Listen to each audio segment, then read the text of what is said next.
Hey, leaders, I am Pastor Quinn, I'm Lexi. and we are super excited that you are a new leader. Maybe you're a current leader with us, but man, investing your life into the next generation is one of the greatest blessings that you can be a part of. So we're glad you're part of the team, and we're hoping that these training videos are going to help take your leadership to the next level. So today we're going to talk about group expectations. What does group expectations look like for you, and how can you really do well at them and succeed? So the first group expectation for us is just really being present. Man, being present is one of the most important things you can do because you can't make a difference in a student's life if you're not there, right? If there's an empty seat, you know, life change can't happen. So you being there, not just being there, but being there consistently is going to be a huge part of making a difference in a student's life. So we really encourage you to show up and don't miss out unless you're like sick or it's an emergency. Like if you wouldn't miss it for work, don't miss it for church because to be honest, eternity and souls are at stake, which is far more uh, important than a paycheck. So we really appreciate you being there, and we want you to really focus on being present. The second expectation is being relational. So you want to talk a little bit about that?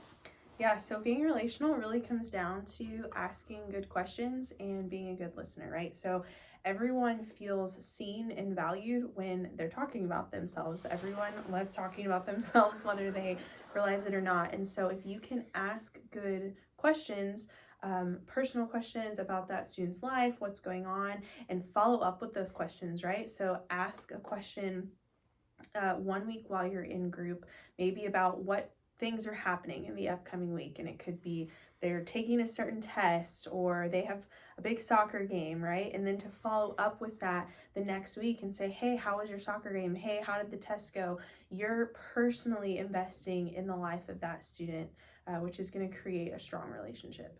Yep. And then number three is simply be about Jesus. Be about Jesus and what you say, how you live, and what you post. Number one, what you say, right? Make sure that everything that comes out of your mouth is speaking life into the students that are in your group.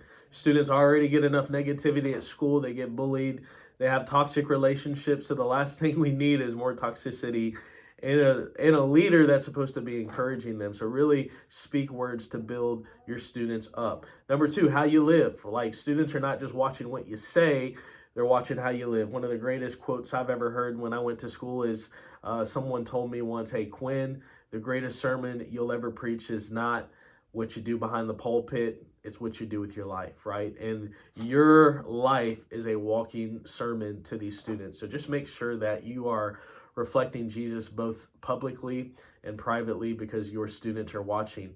And lastly, what you post, right? Make sure that what you post on social media, on Instagram, Facebook, Snapchat, whatever you got these days, make sure it's glorifying Christ, right? The last thing you want is a parent to scroll through and see something inappropriate and wonder why is that person the leader of my child. So just make sure you're representing Christ in all things by the way you live, by what you say, and what you post. And number four for expectations is being aware. So you want to talk about that? Yeah, this just means being aware of new students that are with you, right? And so a huge point is finding a connecting point. That's the first big thing when you have a new student. Find common ground. So, in your conversation with them, try and find something that you can somehow relate to or identify with that makes them feel like they're connected and they have a place with you.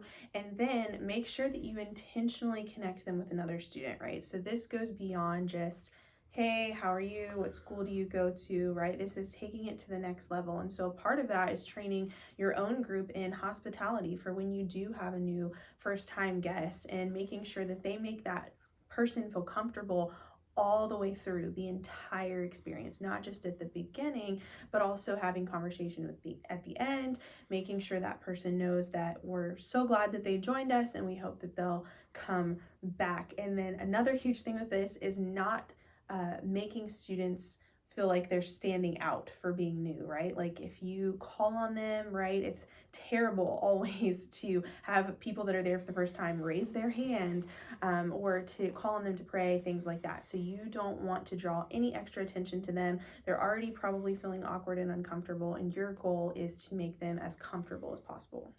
Yep. And number 5 or 6, I can't remember, is be patient. You got to understand that life change does not happen overnight. It takes time, especially in middle school. I'm telling you, it can be very discouraging when it's like, is my kid ever going to change? Is he ever going to mature? And I can assure you that it will happen in time. I know of leaders who have been with their students from middle school all the way to high school graduation, and they have seen the change. So don't look at your students for who they are now, but look at them for the potential of who they can become later. But it always is going to take patience, okay? The next expectation is just to be checking your emails. So you want to talk a little bit about that? Yeah, just know what's going on, right? Like sometimes you get flooded with emails and people say all the time, oh, that's the one thing I'm bad at. I'm not good at checking emails. But we put time and thought into these emails, and we do it because it's such an easy form of communication, right? You can pull up that email and everything is there at your disposal, and it helps you to have an idea of what's going on in student ministry, which is really important because students may come to you and ask questions about certain events. And of course, you can always say, that's a really great question. Let's talk to Pastor Quinn or Lexi. But these emails are there to be a tool for you and to help you. Yep. So we send those out once a month. So just be on the lookout for it. And we also have a remind text. So if you're not an email person, you're more of a texting person, you will get texts as well. So also the curriculum is in those newsletters as well. So just be on the lookout for that. And lastly, just be praying. The one quote I've heard is, when you try, you get what you can do. But when you pray, you get what God can do. And there's only things that God can do in students' lives that you can never do in your own power. So just be praying for your students. Maybe have a list of your students that you keep with you during your quiet time every morning, and just pray for them by name, because God can do far more through prayer than you can ever do by yourself. So anyways, that concludes our first video on group expectations. Hope you enjoyed it. Hope you got something out of it. And we will see you in the next video.